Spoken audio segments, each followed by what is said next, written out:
who better than me? Ladies and gentlemen, welcome back to another episode of the Hardcore Casual with your boy, Bass the Kid. As always, please like and subscribe, share with a friend, a colleague, a relative, an associate, an enemy, any and all in between. It is appreciated. Now, apologies for the little bit of a delay getting started. You know me, lastminute.com, always got things running up and down doing, but it's been a while. We needed to discuss some stuff. I needed to do a video, and it was about time I got back into the episodes. So we've done what I like to do now, is just live, uncut, let it go out as is. I figured get back to episodes with a nice live stream for the people. Shout out to anyone who is tuned in. I will get into comments, but this being obviously an episode, we're gonna sort of stick to topic for the most part anyway, at least until the end. Maybe a little 15-20 minutes at the end, who knows, we might divert off and do X, Y, Z and some other bits and pieces here and there. But yes, thank you everyone who is locked in. Please don't forget to like, subscribe and share, all that good stuff. Before we get started, congratulations to Adiola Depot on his 100k subscriber count. It's a pipe dream for this channel, but who knows, we could possibly get up there. And also G-Man Boxing, who I believe got over 25,000 the other day. I believe that's the milestone he hit. So congrats to him. Good thing to see. In fact, let me just double check my numbers, because I don't want to do him a disservice. It might even be higher than that. Let's see. No, 20. He's over 26,000 now. So congrats to him. He's hit his milestone. I think his next one is 35 or 50 he's going for. Shout out to everyone who's big shout out to October Red and her new her new style of show that she's doing. I'm quite enjoying it, just the just the vocal stylings, obviously boxing beats and rhymes, ring IQ, all the good stuff, all the good peeps and all of that. So yeah, I guess what we're going to do is we're going to jump straight into first topics, and I'm going to try and do this the way I would do on a normal episode, where we get transitions and whatnot. So without further ado, let's go, I guess, to what the first transition would be, which is this.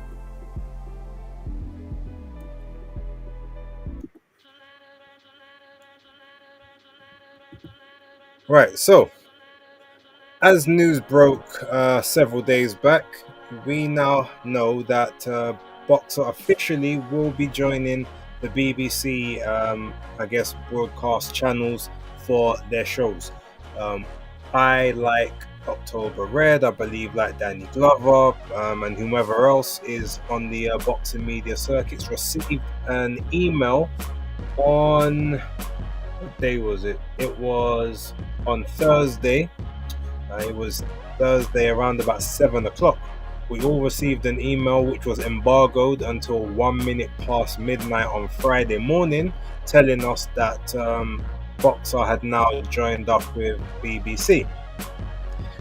Interestingly enough, on their actual broadcast, on the broadcast notification, it stated that they would have sort of prime time slots on BBC Two, BBC Sports, BBC iPlayer.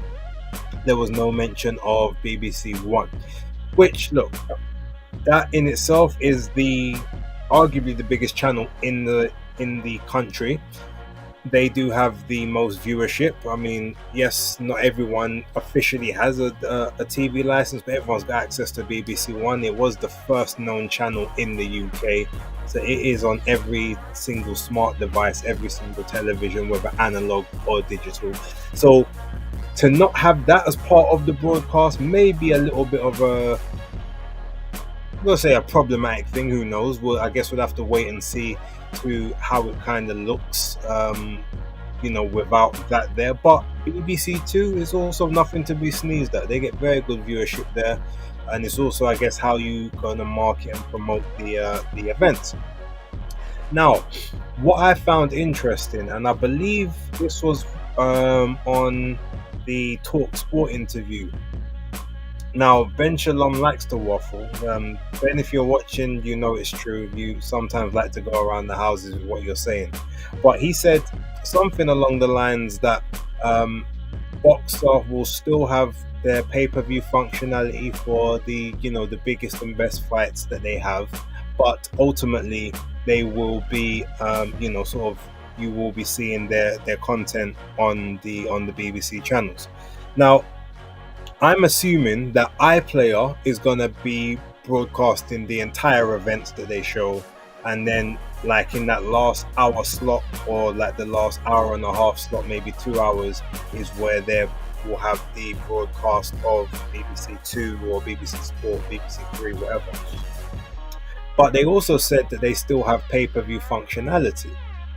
Now, we know the BBC can't do pay-per-view, so there's two rhymes of reason that you can now say maybe that they've got there. Number one is that there's another deal that's about to be announced for the pay-per-view function, or maybe they have like a singular pay-per-view entity, a bit like pay-per-view.com in the States, or something along those lines. But from the way it sounded, and again, I could be wrong because Ben does go around the houses here and there, I believe that what they're actually trying to say is that they've still got Sky for the pay-per-view function. And I think that's going to be heavily subsidized or influenced by whatever's going on with Riyadh. I do believe that basically they've still got Sky Sports box office for the select events that Sky Sports want to take up, which will no doubt be the Riyadh season cards, or maybe the Ring magazine cards if they're not on the Zone as a whole platform. But outside of that, I can't see any other way that they have pay-per-view functionality, which is what he stated. So we're going to have to wait and see. We're going to have to, find out exactly the way that that's going to run, unless it was just a lie. But I would like to think that no, there's some genuineness in the words there. So that's how I'm going to take it. They've still got Sky Sports. They've still got Sky Sports box office, but it's only for the pay-per-view stuff. So I'm assuming, Eubank Ben 2 will be on Sky Sports box office, so have nothing to do with the BBC. Now, the interesting part to this story obviously comes from where Eddie Hearn says that he received a production proposal from the BBC, along with everyone else that has a production company, about sort of doing the production for the event, like a tender. And in this tender, he says that it was for them to do 4 shows a year, or a multi-year. Now, Ben said it's a multi-fight, multi-year schedule. Eddie also seemed to confirm it was for sort of multi-years and not just one. But for them to only have 4 shows, unless it's 4 shows that are like as a minimum, so your minimum requirement is to do 4 shows for us, but we can extend it, we can add shows, and you can have first dibs on the additional shows or whatever. 4 shows a year isn't enough. That's the first thing. Now, even if you say Boxer has a diminished roster, for instance, is it possible that you can say, all right, you can work it so that each of your stars gets 3 of those four slots, or they get 2 of those 4 slots? So maybe one must be in, say, February, and then maybe they will fight again in November, and then the other one is maybe like May and December or something like that, or February, September, May, sort of November, December, sort of something like that. Now, if that's the case, could you then say, okay, Caroline Dubois can fight in February, and then she can fight in May, and then also fight in November? Will Ben Whittaker sort of fight maybe May and then September and then November, or May, or May, November and then the following February or something like that. Like, is there a way that they can get all of the available talent that they've got on out within those 4 dates and get them out multiple times?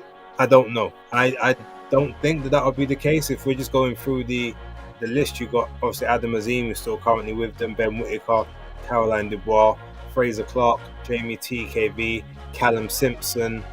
I think Mark Jeffers is also with them.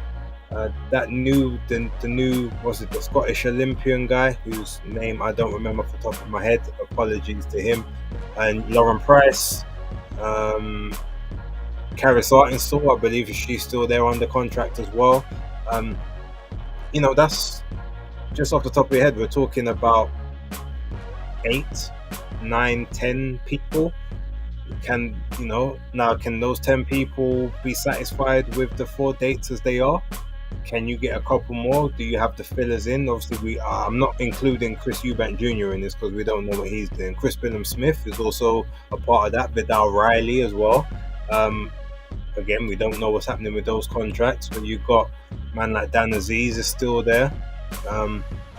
So it's very, very, I'm not gonna say interesting, but there is an intrigue as to how it's going to tally up with these four dates. And are the dates predetermined? Do we know what they are already?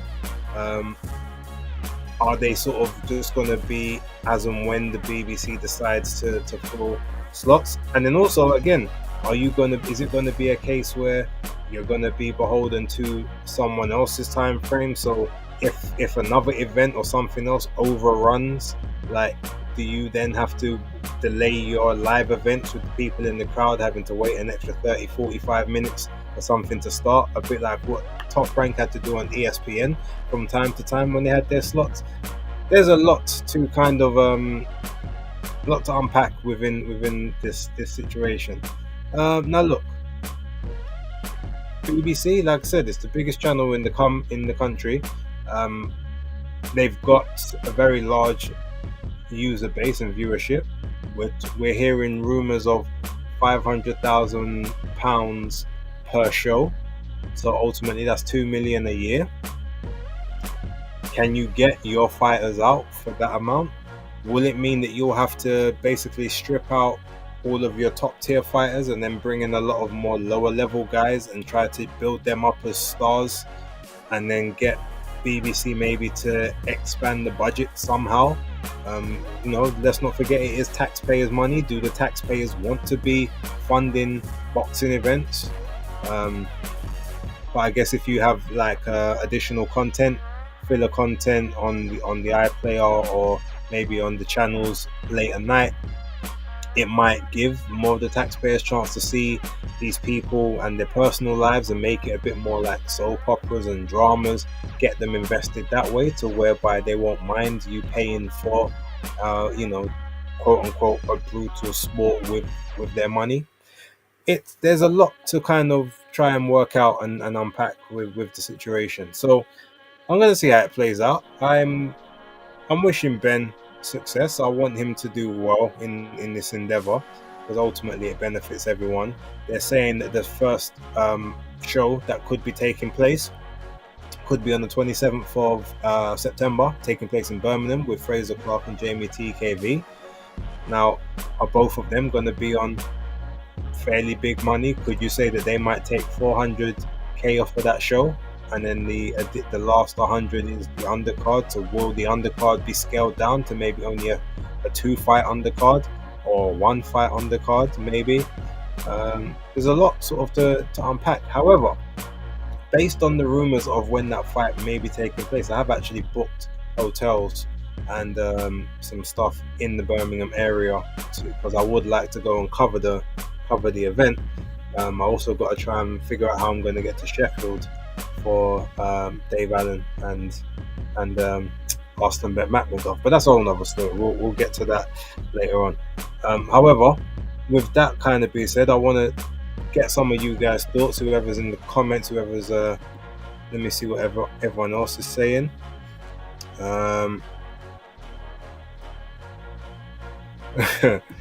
Man like Alex Bellotti Shah, he said the time of the live stage getting pushed back. Yeah, it was either I pushed back the time or come in with incomplete content, and I'm sure you would have preferred the former rather than the latter. Philip Answer, shout out to you in the building as well.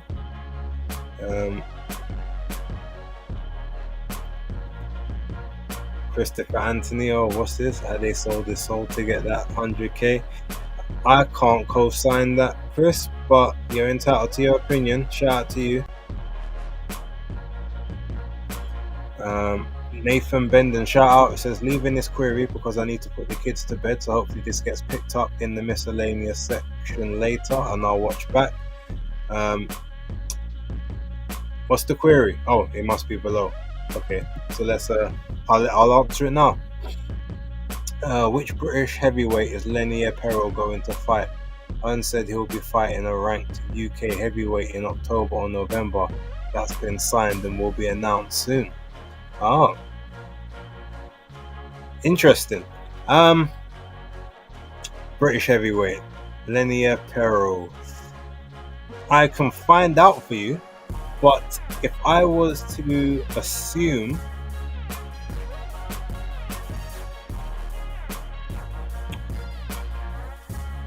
it could be Fabio Wardley. That's what I'd assume. If we're talking about British heavyweights, it won't be Anthony Joshua because he wants to try and he believes Peril can be one of his roster guys now that can rival Frank's. So the chances are it'll probably be someone from Frank's stable. So if it's not Fabio Wardley, there's a chance it could be Joe Joyce. That's what I would say.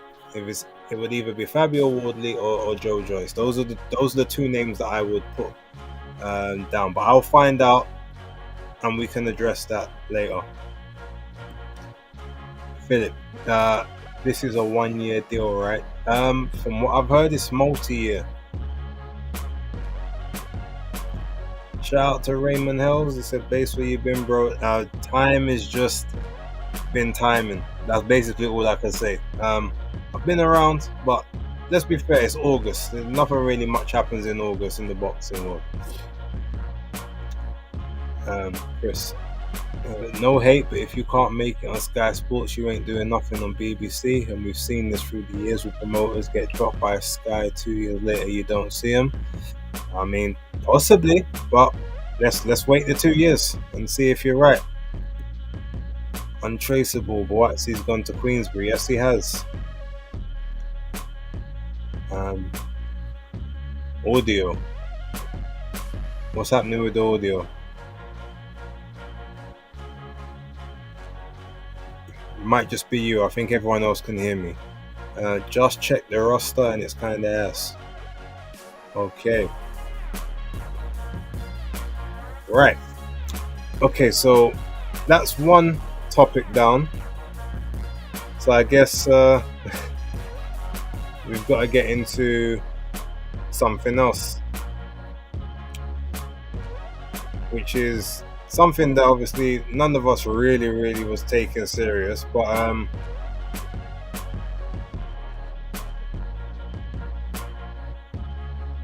I guess this is kind of where we're getting later on, isn't it?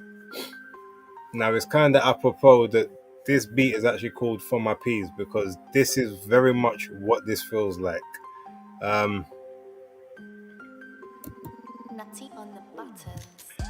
So Eddie Hearn essentially has come out and said that the Jake Paul fight is the front runner for Anthony Joshua at the moment. Now, initially, I remember Jake Paul said that he wanted to do that fight at the end of 2026. And I said that Joshua needed to do a free fight thing. He needed to try and run back the Daniel Dubois fight. Then, if he can get the Tyson Fury fight, and then after that, he can cash out with Jake Paul and sort of call it a day from there. But from what we have heard from Eddie, he's saying that undoubtedly and unbelievably, that is now the front runner for a potential bout. Look, here's what I'm gonna say with regard to that. I mean, I've got no actual problems with it. I think the main issue I have ultimately is I don't know if it's something that you could do credibly now. Now they're talking about potentially this could be the end of the year, January, February time. However, here's one thing that I'm not too sure about. Eddie Hearn said that if this fight was to be, say, January, February next year, then they wouldn't have a fight beforehand and just go straight into it. My question would be why? Let's be honest, with no disrespect to my fellow Capricorn compatriot Jake Paul, born on the same day as Alexander Usyk and Muhammad Ali, which, maybe means something, maybe means nothing at all. But let's be real. Anthony Joshua, even in a severely diminished state with no punch resistance whatsoever, is still at least 3 levels above Jake Paul.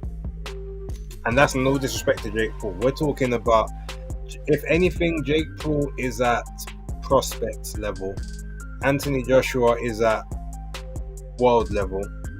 We can't even say, he's not even fringe world. He's world. He's just not top of the world, and he's not in the elite anymore, or maybe never was. But he's at world level.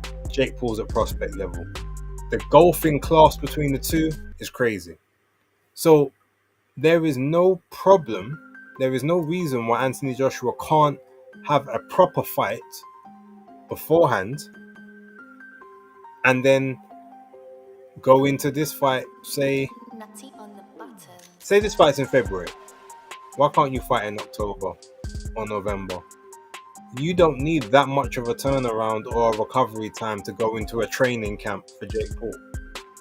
Let's be honest. For you to have a training camp, let's say Joshua does his normal routine. He has his pre-camp in sort of the end of September, start of October.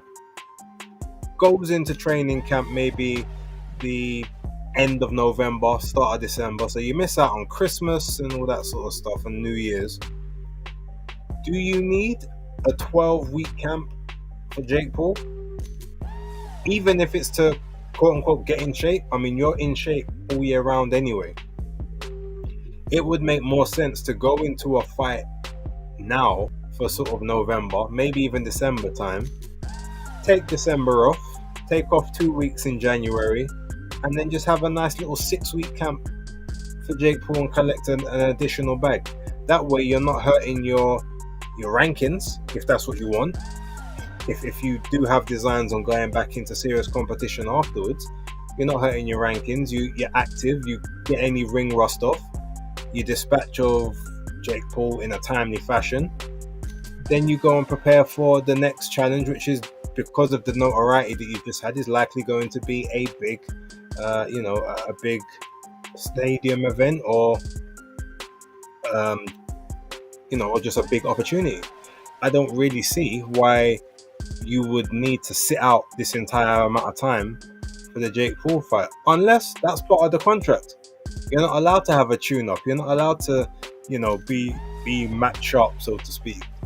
And that's how you give him a fighting chance. Now, I don't know if Anthony Joshua would ever agree to something like that, but maybe also doesn't care. But that would be my fault. Like, there's no reason why you would have to wait and quote unquote heal and recover for Jake Paul. You, like I said, fight in November, then you fight again in February. It's not going to be that hard of a turnaround that your body's going to need the ultimate rest. And then in that November fight, you ain't got to fight the top, but you can fight someone just outside the top 10. They ain't got to be anyone big. It's just a comeback fight, isn't it? Hell, do the Joe Joyce fight. That'd be cool. Maybe fight Derek Chisora. That'd be a big fight. I know Derek, he said that if you pay him the right amount of money, he'll take that fight. That could be a big fight just to sort of come back. And Derek and Jake Paul are. I mean, I'm not gonna say they're the same fighter, but they got the same height and dimensions. If anything, Derek will probably give you a harder fight and get you proper in shape for Jake if that's really what we're doing. So yeah, that's kind of my thoughts on it. It's there's no universe currently where I can fathom Jake Paul being improved enough to take on even a very faded version of Anthony Joshua right now. And there's no reason for Joshua to wait and take all that time out of the ring. Unless this is literally just going to be the very last thing he does and then he bows out. But I don't know if I could even see him doing that. I feel like he wouldn't want to end his career on a Jake Paul win. I feel like maybe there'd have to be, if he did that, he'd have to maybe have a fight after, just to prove that he could still beat like someone of note. I know I said that the free fight thing should be Dubois, Fury, and then Paul, but that's based on you actually having a run against other recognized fighters, and then just sailing off into the sunset with the Paul fight. I don't know if that's the one that you end on now, especially after the Dubois defeat. I feel like something else needs to be in there. So if you do Paul next, you got to do something after you do the Paul fight. You've got to kind of right the wrongs in the actual boxing sense. That's kind of my thoughts on it.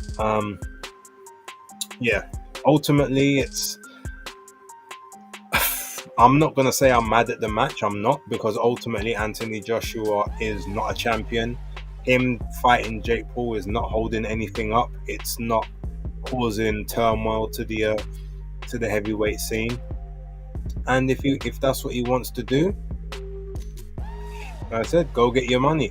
The interesting thing would be where it would land, because we have to assume it has to be on DAZN. He's got a lifelong, he is a DAZN exclusive fighter. Would they loan him out to a Netflix, or would they insist it has to be on both Netflix and DAZN?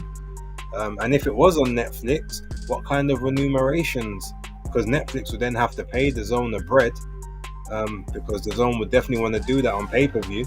And that even though Turkey and the Riyadh season and the Ring magazine stuff supposedly is gonna not be pay-per-view from the 22nd of November onwards, they didn't say anything about Matchroom events or Queensbury events, so they're still going to be pay-per-view. They're still going to be looking for those events that are going to help them to recoup the money they lose on some of the smaller shows. So yeah, that's kind of the way I see it. So let's, I guess, find out how sort of how that all unfolds and transpires, and let's see what the comments is saying.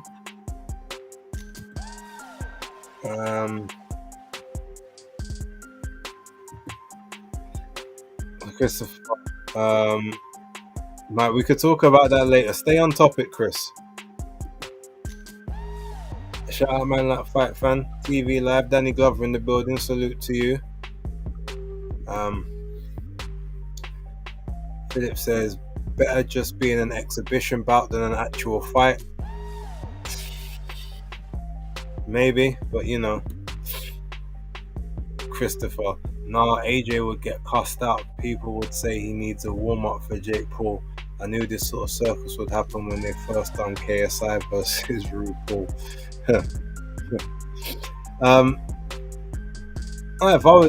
Even if he did get cussed out, he needs a warm-up for Jake Paul. Guess what? I got two sets of bread. That's what I'd say. I'd say no. My warm-up is for the fight after you. Like, you don't get me prepared for anybody. I need somebody for after I take you out. That would be what I would say. Like, the warm-up is for the guy after you. Like, you're an afterthought in this. I end this fight as and when I choose. Like, you're only here at my mercy. As soon as I get bored, you get hurt. Hence the title there on the screen, The Hurt Business. And I haven't decided if I'm going to use that one for the thumbnail or not. But I think I like that one. I think we're going to keep it. I've got 3 options. There's one that says Big Bad Business, one that says Big Business, The Hurt Business. So you get in the comments, you can put down which one of those you prefer, and that'll be the one that I'll upload as a final thumbnail. But yeah, ultimately I feel as if Joshua,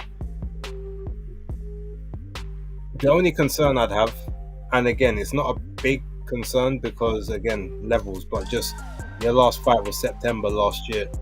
So if you're gonna wait until February 2026, like we're talking damn near 16 months out the ring, like that's that's a bit crazy, even with whatever shoulder elbow injuries that you had, in my opinion. I mean, it's just me, but hey, but what I'll bear me, what's this? Shout out to FC. Hi base, I have a question out of this topic, but I'll keep it until you allow other topics to be talked about, or maybe another date. Put your comment down, put your comment in there, and I'll address it at the end of the stream. I'll do any miscellaneous questions then. I'll keep an eye on it.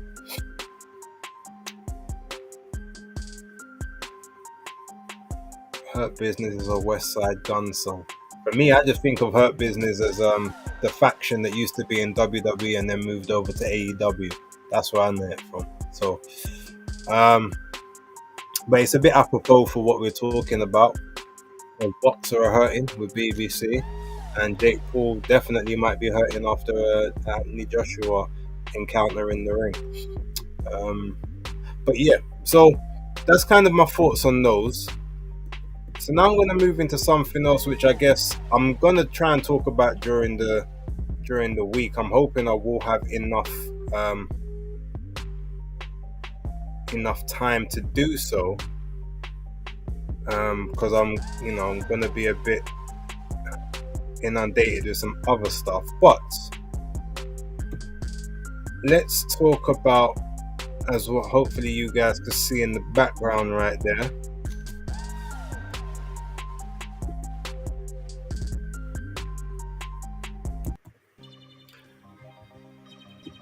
so White versus Atuma taking place this coming Saturday. Pay-per-view is purchased. We will be doing a watch along. I don't know if we'll be doing a watch along for the entire thing. I believe I need to find out the order of the fights, but I think we're going to do the last 3 fights. No, actually, it's going to be 4. I've got to do Ray Ford and Abraham Nova. Definitely Adelier and Hergovich. Nick Ball. That's me, Nick Ball and Sam Goodman. And then, so we're going to do 4 fights.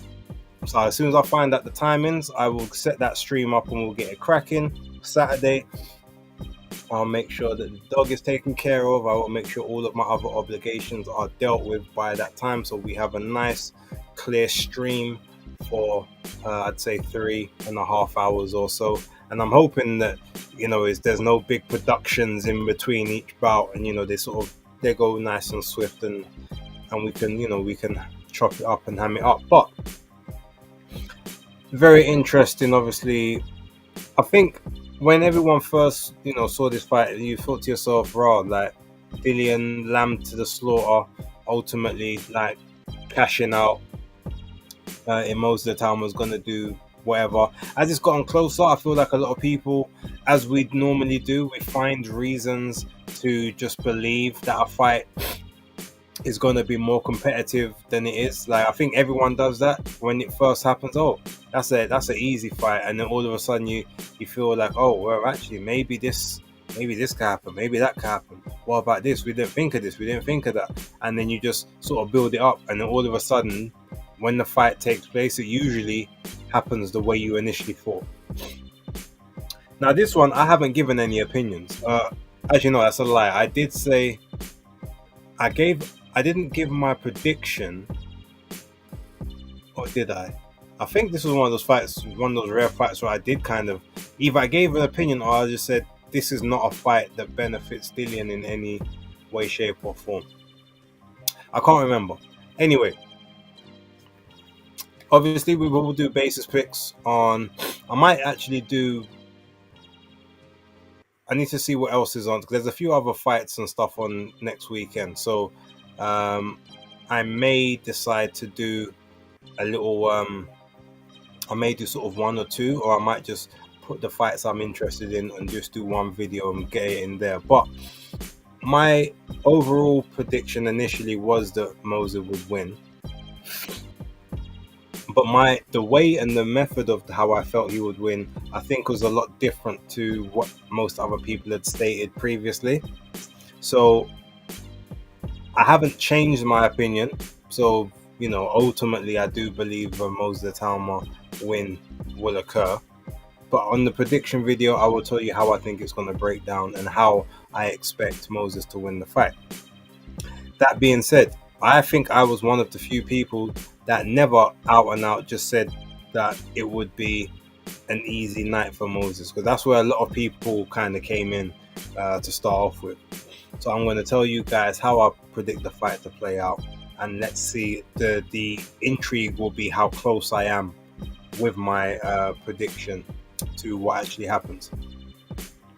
That being said, I do want to make it extremely known, and I think everybody knows here, I would love, and as much as I think Moses is, I think he is the future. There's a few guys in and around the weight class that are obviously going to be his problems moving forward. If we take sort of Joseph Parker out of the equation, he will still be around, but you've got Joshua Edwards in the States, who's he's 24, 25. He's only just started like 4 fights in, but he looks very, very athletic, very fluid. The only problem is he's got Ronnie Shields as his corner. If he wants to, you guys know my thoughts on Ronnie Shields. You don't have him as your trainer if you want to be something major. So get away from him as soon as you can, Joshua. If you hear this or someone could pass it on, he's not the guy to take you to the top. But we've got Joshua Edwards. Obviously, we've got Leo Atang, who we got to see how he does moving forward.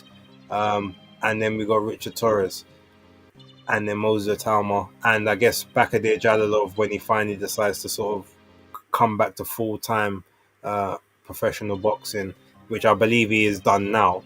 But he's within that crop, and then you can maybe look at a Justice Hooney, a Jayo Patayo, because he's definitely going to move up into that category shortly.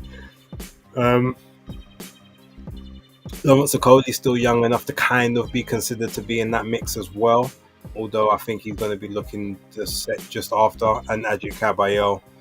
So that's going to be sort of the pack that Moses Talma is going to be ingrained into. But yeah, his biggest rivals will likely be Torres, Atang, and Edwards. So it'll be interesting to see how he kind of gets on with that. In terms of Dillian, I don't think this is going to be the last we see of Dillian, regardless of what happens. And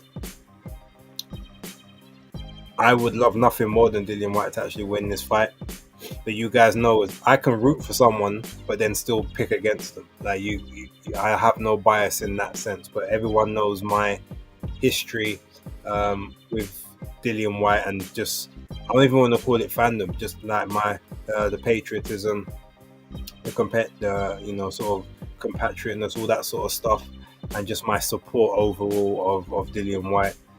I've always been a supporter, and I will continue to be, regardless of what happens. But yeah, from a chaos point of view, it would be brilliant for him to win. I'm not a person that particularly likes chaos. That's more of a KG thing. So shout out to KG. But like, yeah, just from from that perspective alone, and just the perspective of seeing someone that's had hard times, some of them of his own making. We ain't gonna shy away from that. Some of it, outside forces, but it would be good for him to get sort of a big win. And luckily, what we can say is regardless of what happens, if Moses did miraculously lose this fight, he's 20 years old. Like, this loss will actually, if anything, it will make him even better, because he'll know exactly what it is that he has to improve in. And he's so young, like, he can most certainly come again. And then even if he lost again down the line, you come again. Like, he can outlast any of the best of this current crop, and then, sort of have the experience, because he's 1 or 2 steps ahead of the new crop, because most of them are just sort of on their 4th, 5th, and 6th fights now, except for maybe Torres, who I think is on 12, 13. Like, him and Moses are probably the closest in comparison, but yeah, Moses is a step ahead of all these other guys, because he's got that extra round of experience. So by the time this, the current crop sort of drops out, he'll be right there in the mix, ready to sort of clean up. So yeah, wishful thinking or anything, but like I said, him eating a loss right now does nothing to derail him, provided it's not like it could be a knockout loss, but it can't be like one of those you just get battered knockout, or like some innocuous shot that just sort of wobbles you and then you're all over the place and can't recover, and then people are like, oh, so you don't have a chin and all that sort of stuff, because then that might be the David Price kind of situation. So it's all to play for. It's an intriguing fight. One thing, let me check something, because I've got another comment that I want to make regarding this event, but I need to make sure that I'm 100% accurate in what I'm saying, because I don't want to go off and, for almost, I guess, crash out in a very base the kid type way, and then have my facts wrong afterwards. So bear me 1 second.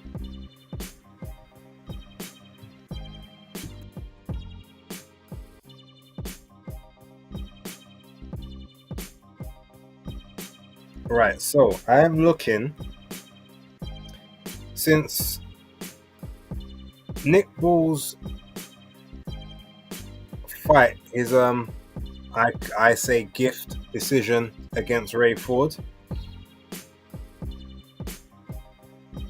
Right, so he fought Ronnie Rios. Let me see something here. So that was the last time Rios fought, so he hasn't fought since then.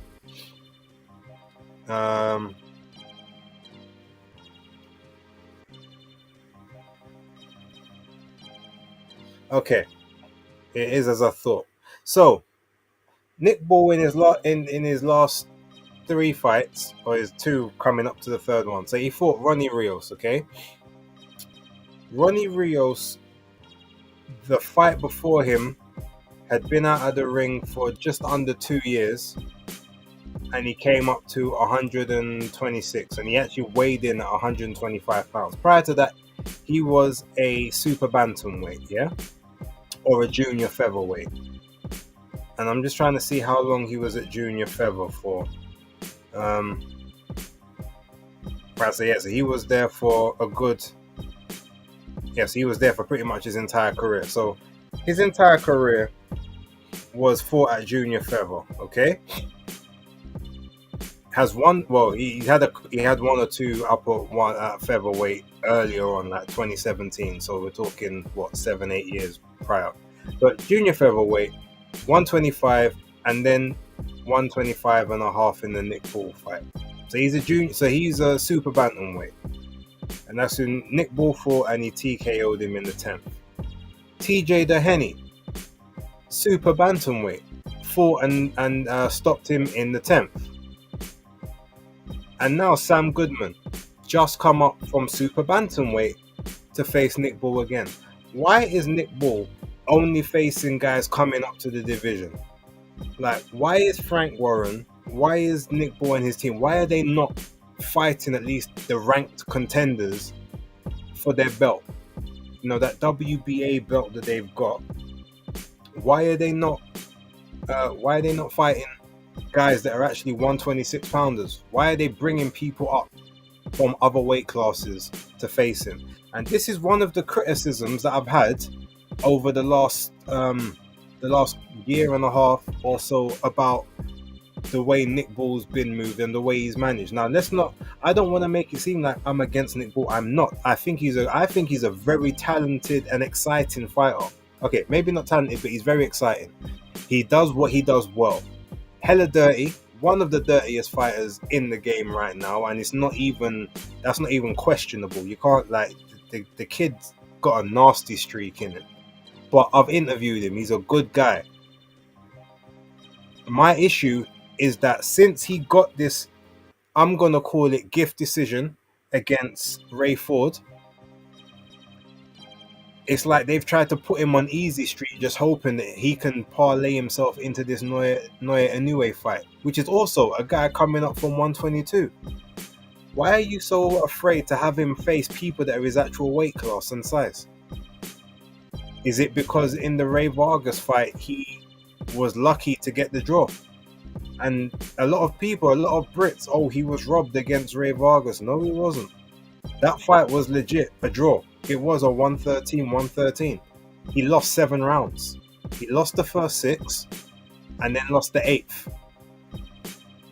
And even in the 7th round where he scored that first knockdown, it shouldn't even have been called a knockdown because he judo threw the guy off of his feet and then hit him as his feet was actually off the ground. So the ref should have not even counted that as a knockdown. But obviously, because a shot did land, okay, cool. But really and truly, that, you know, he should have lost that fight, and that fight would have been what, 114, 113. That's what it really should have been. But I digress. I just feel like he's been put on easy street. And even if I'm looking, let me look at the previous fights as well. Because obviously Ray Vargas is a 126 guy, we know that, and obviously Ray Ford was bursting at the seams. He should not have took that fight. But even Isaac Dogboe, like Dogboe was at 126 for that fight. Hasn't fought since then, bear in mind. But he fought the Robesi Ramirez fight at 124 and a half. The Joet Gonzalez fight before that, he was at featherweight as well. He'd been at featherweight for about 3 fights, I think. But prior to that, or was it 4 fights? No, actually, okay. Ignore that one. There were 1, 2, 3, 4, 5. He had actually been there 5 fights prior. So yeah, you could say he was fully fledged at 126 at that point. But again, he was a guy that sort of came up through the division. So we're not going to take that one away from him. I'm going to look at this Ledumo Lamati. Let's see. Alright, so he looked like, okay, so he was floating in between feather and super bantam as well. Jesus Ramirez Rubio, let's see where he was. Nick Ball, so he was a junior featherweight. Okay, Nathaniel Kakalolo, let's see where he was fighting.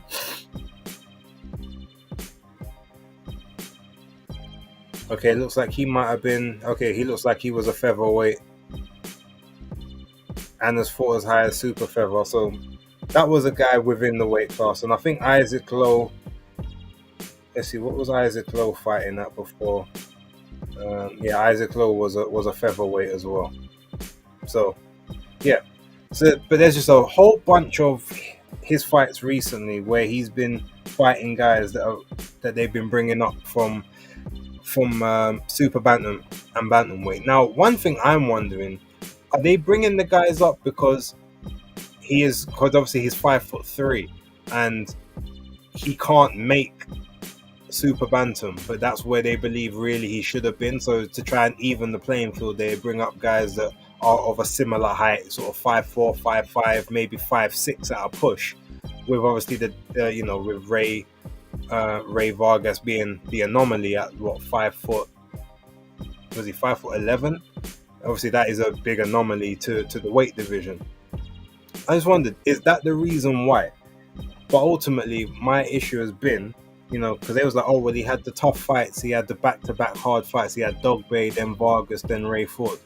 Whereas, as I said, Dogbe was not what he used to be. He was a good fighter, and I give him that. I thought it was a good win, definitely. He had never faced anyone of that level. But then Vargas, okay, it was a tough fight, but it was a world title shot that you were given, as a mandatory even, and you got the draw. That was, you should have done more to win those first 6 rounds and you would have won the fight. Then you get given another title shot straight after, a voluntary shot against a pretty much weight drained Ray Ford, who should have never been in that fight. I know that money talks and everything, but he should have never let Eddie Hearn convince him to take that fight. It wasn't the smartest of moves, but I guess losing the O and losing the fight the way he did, at least he could still got the he still got the, oh well, it was a split decision. I won at my best. He knows what it would be like if I was actually able to come into the ring at any decent level. So, but it's almost like he had those 2 fights against fully fledged 126ers, and they're like, yeah, this ain't really the one, and maybe we ain't got the money to pay these, for these, necessarily the big opponents that we need.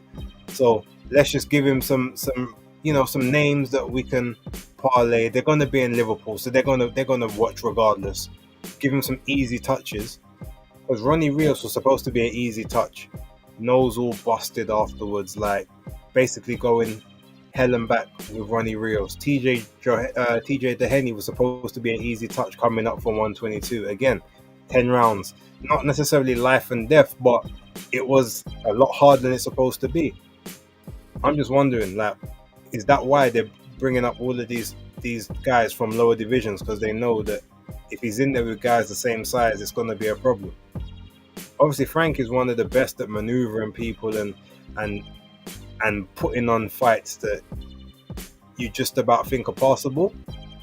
I might be the only one that's saying this, but I'm pretty sure I'm not the only one that thinks it. It's about time that Nick Ball either unifies with someone or at least fights someone that's a ranked contender in his own division. That all this bringing people up from 122 is crazy. Just trying to tread water, waiting for a new way, hoping that he comes up to 126. I don't really respect that. That's what I'm gonna say. So that's my thoughts on sort of what's going on with that. And then anything else within that, within there, we will talk about, I guess, when it comes to basis picks, because everything else would be about giving predictions or whatnot.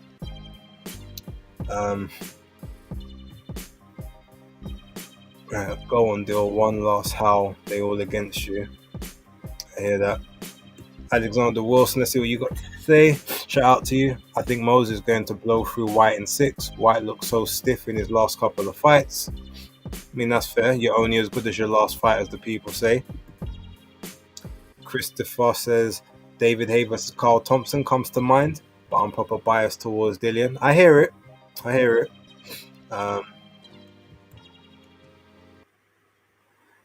Base Ronnie Shields is considered a legend in the States. Yeah, but not all legends are created equal. And to be honest, he's only considered a legend because he did work with Mike Tyson. But he worked with Mike Tyson in probably the worst stage of his career. Outside of that, Ronnie Shields does nothing for you.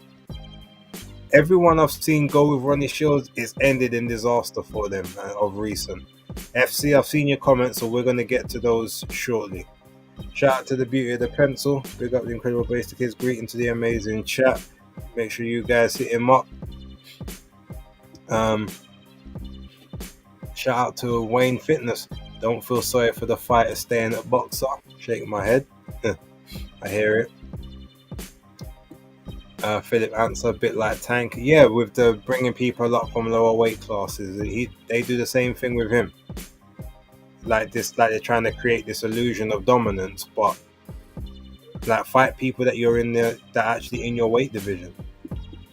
And Christopher says, yeah, it's called the Tank system. Alexander Wilson, I thought Ball won against Vargas and Ford. That's fair. I don't. A lot of the people that I've spoken to don't think they think he beat Vargas because of the 2 knockdowns. But if you go back and watch that fight, he lost the first 6 rounds, like without even debate. So then the question is, did he win the last 6 plus the 2 knockdowns? And again, my answer is no, because he lost the 8th. After he knocked him down in the 7th, Ray Vargas came back and won the 8th round. Then obviously Nick Bull won the 9th, 10th, 11th, and 12th with another knockdown. But as I said, the first knockdown shouldn't even have been counted because he judo through him. Ray Ford had him hurt numerous times in their fight, and Bull there was a lot of punches that he was throwing, but they was hitting arms, they was hitting gloves, shoulders, like they weren't scoring shots. It was just the fact that because Ford ended up on the ropes quite a few times, they was giving him points for positive aggression. But then when you actually looked at the effective shots and what shots are hurting who, like Nick Bull got rocked on several occasions against Ray Ford. The same can't be said the other way. Beauty of the pencil, spot on base regarding Nick Bull. I just want them to just match him up with some people of his own weight class. That's all I want. Because I want to get, like I said, I've interviewed Nick Bull. He's a good guy. Like, he's outside of the ring. Obviously, inside the ring, he's a dirty little shit. In the best possible way. But he's a very dirty fighter. But outside, he's a really good guy. I've got no problems with him. I just got a problem with the way that he's being matched and then portrayed as being maybe something that I'm not sure if he is yet. Shout out to Aaron Daily, man, that big up base, back to the boxing content. Yeah, we're back for a little while. Skyline Air to shout out, is that AC Milan kit? No, it's not. It's just a straight Umbro top that I bought to go gymming more time than not. I've got this one in black and red. I've got one that's in blue and black, and then I've got the white and black one, which you guys always call me the referee when I wear it. They're all for gym or gym purposes or house purposes, but they get repurposed to do the lives. Upper Tire needs to start belt collecting. I mean, yeah, he does, but he can only belt collect if the people sign the contracts, innit? Unfortunately, Badu Jack is he has got to run it back with Noel Gavor. Zerdo Ramirez is, elbow injury. He had surgery, I think, on the elbow or something, so he's out for a period of time.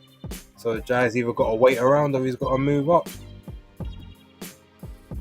Shout out to Drew Hay. Yeah, facts on the Bull take. Thank you. I mean, I had to be careful. Obviously, I want to make sure that I'm correct in what I'm saying. But yeah, bare 122s on his resume. Goodman outboxes Nick Bull and gets robbed on the cards like Ford did. Interesting take. I will tell you guys mine next week. Skyliner. I think they bring fighters up from lower weight divisions to sort of counterbalance the height and reach issue. Well, yeah, I think I said something similar to that earlier. That must be one of the reasons why. Because he's too stocky to be able to get down to 118 on 122. But that being said, you're stocky. Like you just got to work with the what you've been given and make it work.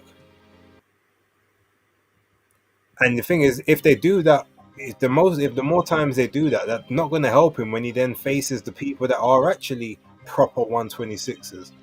Because they talk about, I want to unify the belts, I want to fight the other champions. There's been champions there ready for you to fight. It might be, I reckon it's more sort of like I said, Frank and the management are more thinking we need to keep this. He's the only British champion right now. We've got to try and keep that the case until we get some more. Chris Collingmore, shout out to you. What's he saying here? I heard Boxer have a 4-fight event calendar with the BBC. Chris, I addressed that earlier on in the video, so when we're finished, run it back from the start and you'll see my comments on that. But appreciate you for being here as always. Christopher Anthony, I had the Vargas and Ford fights as draws. Okay, the Vargas fight definitely a draw, I agree. Ford fight, okay, possibly 6-6 maybe, although I can't lie, I think I had Ford winning that. I think I either had it 116, 112 or 117, 111. I thought he won it quite comfortably. Big up the Umbro ref shirt. Yeah, Chris knows he's seen it.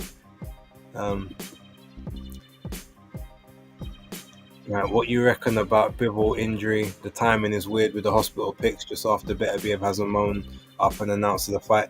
To be honest, I heard no, but the injury, we can actually talk about it. And I'll go back to FC. I'll go back to your comments in a moment because we're getting to all of that now. No, he's actually had those injuries for a while, and I think the surgery was done. I think obviously the picture only just come out now, but I think the surgery was actually done about 2 weeks ago, and they were just they didn't really want to say too much about it. This is what I've heard, but obviously the Beterbiev stuff started coming out, I think maybe 3 weeks ago, and they went quiet around about the time I think they had the physician talk. But if you remember, there what was Dimitri's ex-wife, don't remember her name, but she went on a live one time and did a video. I think it was like an Instagram video where she was talking in Russian, and she was basically telling like Beterbiev, I don't know, was it no, it wasn't a video, it was a post she wrote, and she was like, Otto, like he's got a bad wrist, and he's got a bad hand, and his back's messed up, and it's been messed up for years, like target these things, because she was basically trying to give him the inside track to win the fight. So the fact that she exposed all of this stuff last year, it's no surprise that now, even if you say, oh well, it's convenient that you decide to have the surgery now than before, but we definitely knew that he had those injuries. So I guess it was just, he said it was too, it was getting progressively worse. He couldn't really manage the pain no more, and it needed to get corrected. I've got no reason to necessarily doubt him for that, because look, let's be real. He's never ducked any fights before. He's always only ever wanted to fight the best people. And if you say that he ducked the Benavidez fight, that's only because at the time he was supposed to be fighting Beterbiev, obviously, and that was more money. And you could always go back to the Benavidez fight if he's a champion, and then have it as another unification. So if people want to say he ducked it, fair enough, but I don't think you can say that you ducked David Benavidez to fight Artur Beterbiev. That definitely doesn't seem like a trading down situation. That's definitely number one, it's an upgrade, and I definitely think it's a more dangerous fight. But I hear you. What's your thoughts on the Dave Allen fight? I'm pretty excited for that card as a whole. Grab my ticket for it. Yeah, the fight itself, I've got no problems with it. I'm definitely going to try and get an accreditation. If I can, I'm going to have to see how I get. I might even have to check hotels and see if any of them accept pets, because I might have to bring my dog with me. And that's the only way I'll be able to go up there to cover the event, because I can't leave him down here unless I find a sitter, like one of those, what they call them, the dog boarders. But that could all cost me like £200-300 for 3 days, and do I really want to trust someone with him for that amount of time? I don't know, but we'll see. Chris, yeah, I forgot about the X. He caught a wrong, and there, we've all done it. Yeah. All right, FC, I'm coming back to your comments now, because you waited long enough. So there was 2 parts to it, so this is the first part here. All right, what's your take on the mandatory requested to Katie Taylor to fight Cameron for a title? Do you think, given all the wars she's been at, that she may take it? Who else would be possible? Baumgardner, Mayer. Right, so before I even answer that, let me go to one off of where we normally need to be. Okay, so in terms of her being the mandatory to fight, it's convenient. No doubt the MVP have obviously tried to lobby for that to take place. I mean, Cameron was the interim WBC champion, although we haven't heard from the WBC that it's been mandated yet. Only MVP have put that out. Now, is it possible that the WBC ordered that fight, but then Katie decides that she doesn't want to take it? Yes. would the WBC strip Katie Taylor of that belt if they knew that she had one more fight, possibly at Croke Park, against someone that's not Chantel Cameron? No. There's been numerous times before where the WBC have mandated fights, and then no one's picked up the fight or no one's agreed to the fight. They don't do purse bids for it. No, the terms aren't agreed, and then the mandatories kind of goes by the wayside. If Katie decided that she didn't want to take the fight, I'm pretty sure that they would rather her have the belt for that Croke Park fight than Chantel Cameron, who they would acknowledge doesn't. The WBC are all about money. Or they'll elevate Katie Taylor to like super WBC champion and then give Chantel Cameron like the WBC world title. It won't be like a franchise designation. They won't do that shit again, but it will be something like that, and it will be like, oh, you're the super champion of the WBC. So yeah, you don't worry, you can still fight with our belt and make it undisputed in your fight at Croke Park. That's what they'll do. That's what I will say. But would she take it? Possibly. Maybe she feels like there's a bit of unfinished business, and just to right the wrongs and make sure that Chantel can't say anything, and that it is 2-1 on the record books. But in terms of who else would be possible, I actually think that I could see a scenario where they did Terry Harper. It's a bit weird. It's a problem now that Terry's actually left Matchroom and gone to MVP, so it's not a total in-house fight at Croke Park, so you can't pay Terry like less money. But in terms of that Croke Park crowd, they're gonna want, even though it's the Katie Taylor show, you're gonna want someone that you believe that is like well known. Terry Harper's definitely got that credibility. Like Chantel, obviously she's a former undisputed champion, but right now she holds no belts. Terry Harper holds a belt at 135, and she's a free weight world champion, and she's very well known in the UK women's scene. So it would be her. Maybe you get, because Natasha Jonas hasn't announced her retirement yet. They could run that one back and have they could have Taylor Jonas 3. I could see that being a scenario. I don't think that for her last fight, Eddie would agree to her fighting like Alicia Baumgardner or Michaela Mayer or anyone that's dangerous outside of maybe Chantel Cameron, because it's like 1-on-1. But I also don't think, if it's her last fight, I got a feeling that Eddie won't really want her to basically give the rub to someone that's on MVP.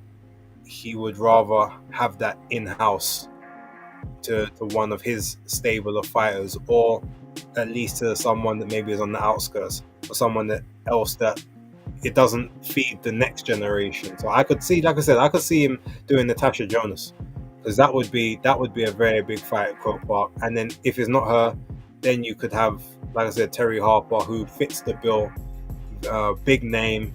Yes, she just left the stable, but you would feel fairly comfortable that Katie could beat her. All the others, there's too many variables. It's not going to be a Caroline Dubois unless Caroline signs to Matchroom. Then you definitely you might push that train, or like a Beatrice Ferreira, get her to go up to 140 for the opportunity. I believe she is still with Matchroom, although we don't know for how much longer, because they've been a bit quiet on that one as of late. But yeah, that's kind of the way I would see it. Those would be the people I think that they would go for. I don't think they will give the rub to the MVP fighters when they don't need to.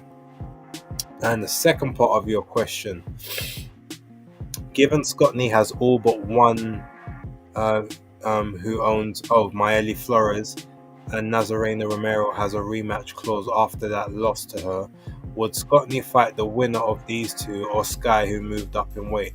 Scotney is not fighting Sky Nicholson. Not before she gets all the belts, or unless she was mandated to do so. And I don't think that there's any mandates coming down the pipeline at the moment for Eddie Scotney to face Sky Nicholson. I'm not saying she won't fight her at all, but not while there's other belts to collect. And right now, you heard. I mean, I'm sure you heard how Nikisa was talking on the what's it called, on Ade, the Arian and Ade show, where he was basically saying, show that you can sell some tickets and all of that stuff. They're going to put distance between that fight for as long as they can, because they don't want to deal with matchroom fighters or fighters off brand unless their name's Katie Taylor, and that's pretty much the be all and end all of it.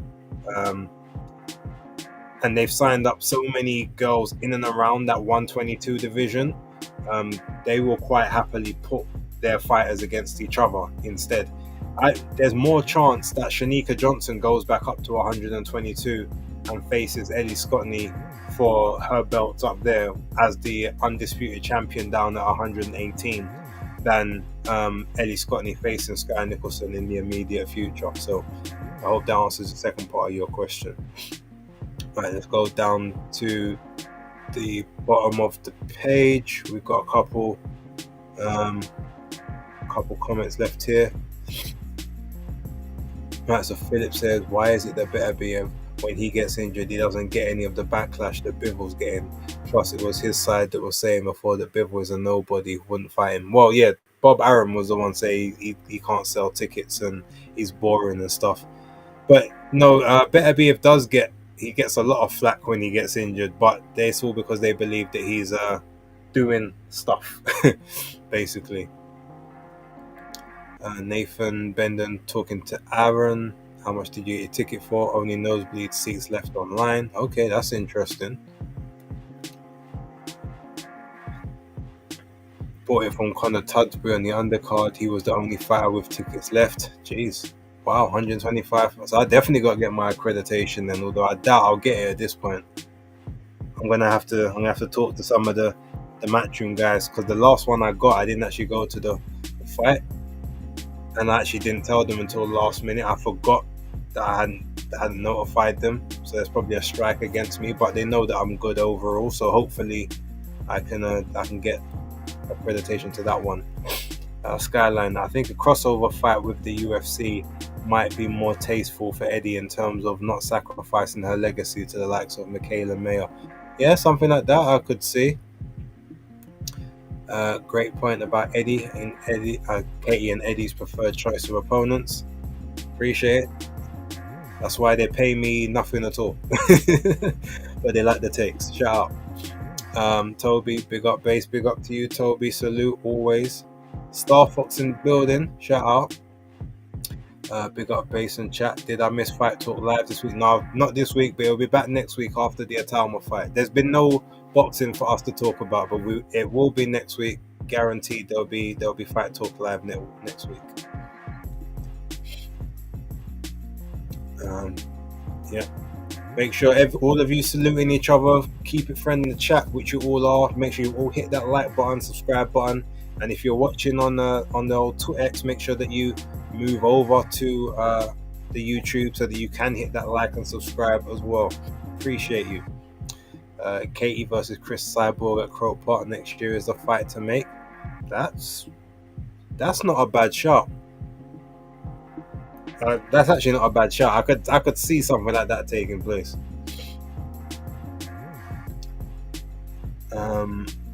What's your thoughts on Boots Ortiz? Sounds exciting, mate. Yeah, I mean, there's so many conflicting stories about this. So one story is that Ortiz fight, or they wanted to fight, and then Boots said that he needed 2 warm-ups at 154 beforehand. Eddie Hearn said that the Boots fight was offered to the Ortiz team initially, but they weren't ready after the fight that they just had. Was a few months back, like he had a little niggle or something. They wouldn't have been ready for the time that they was picking. So I don't know which way it is, but Eddie's now said that, look, in the contract extension they've had, he's signed on. Part of his contract is included a Virgil Ortiz fights, and the terms and conditions on his side have been agreed for it, and he signed on the dotted line. So they just have to wait for Virgil's team. Although Virgil's team have sandbagged it at the moment, saying that we do what we want when we won. Like, you know, when we wanted to fight, you guys weren't interested, so we're not going to hold up our career for you. Maybe they're just trying to angle for more money. I guess we'll have to wait and see, and we can find out. Beauty says you'll get paid soon. Yeah. Star Fox, what are you saying? I bet I also missed the Yardman Shalom going to BBC chat too. BBC now equals big black cards. Yeah, that was at the start of the show. So you wind back then, you'll see it. Oh, you'll see it, and that's definitely a pause moment from yourself. And FC, no problems to you. Thank you very much for being here and all of that. So, with that being said, I feel like that's pretty much all that we need to cover for this one. We'll have more stuff, I guess, as the week comes into a close. I'm likely gonna be home a few days this week, not feeling the greatest. You guys probably tell. But yeah, we'll see if I am bedridden for a few days. I'll definitely see if I can drag myself away to do some content. I do want to get back to some proper pre-screened episodes for you guys. The little short. Well, I know that they're not normally short, but you know, that 17 to 20 minute content that I was doing. You know, the occasional 22, 23 minute stuff. Maybe even some bite-sized content, 6-7 minute stuff. Maybe you guys prefer that. Also, I'm going to be trying to get a couple interviews lined up for this week, probably Tuesday, Wednesday.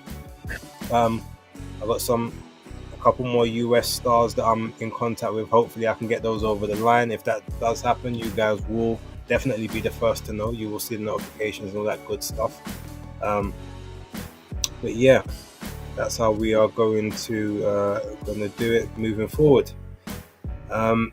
Last couple comments we're going to read out.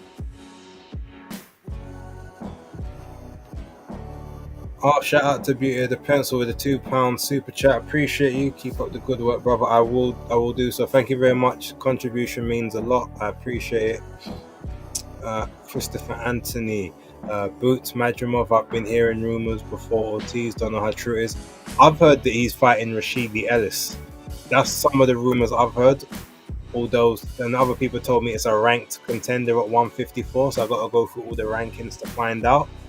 But we'll find out in about a week or so. Or maybe I'll contact one of the guys at Matchroom and see if they can give me the lowdown. But Beauty says, thank you, Basin. Have a good evening. Have a great evening. Appreciate you too, Mr. BP. And Christopher Anthony, big up Basin in the chat each and every time.